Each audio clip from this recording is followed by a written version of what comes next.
Hi, everyone.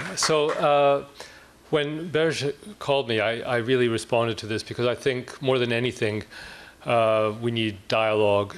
This is an issue that really needs to be presented in the open. I've been to the country many times. Every summer, I'm involved with the film festival there. And it's an issue that, of course, comes up in the most casual places and moments. And it's something that I have always been disturbed by.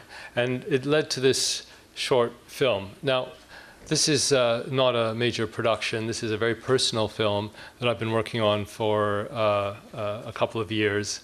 But I thought when I was asked to be involved with this, that it would be a great thing to show because it raises a number of issues. You're going to see in this film three of my particular areas of interest. The film festival. So it starts off with a scene of a press conference. And in this press conference, there are filmmakers, young filmmakers from Toronto, who are presenting a film at the Golden Apricot. And what we see is the openness with which this actor is speaking about his life. So in some ways, this actor represents the level of transparency and openness, maybe over-openness, that we expect in our culture, where people get to talk about anything and everything is on the table. And this is then contrasted with the translator at this press conference. We understand, you'll see through the titles, works as a school teacher. And she has a very unusual meeting with a parent.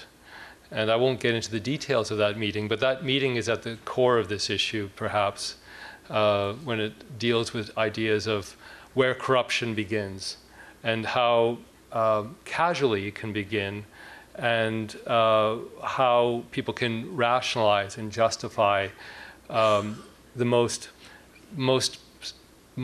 obscure or the tiniest types of corruption. So we're not dealing in this film, obviously, with the bigger issues. We're dealing with it at a very personal level.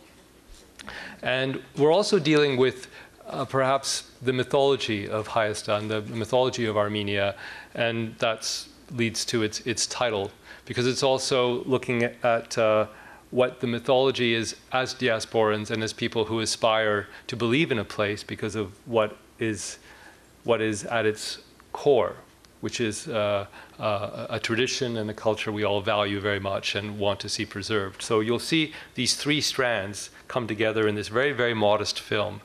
It's a work in progress, and again, I hope you can all see it from where you are, and I'll be here to answer any questions you might have. So enjoy it. It's just a way of opening a conversation.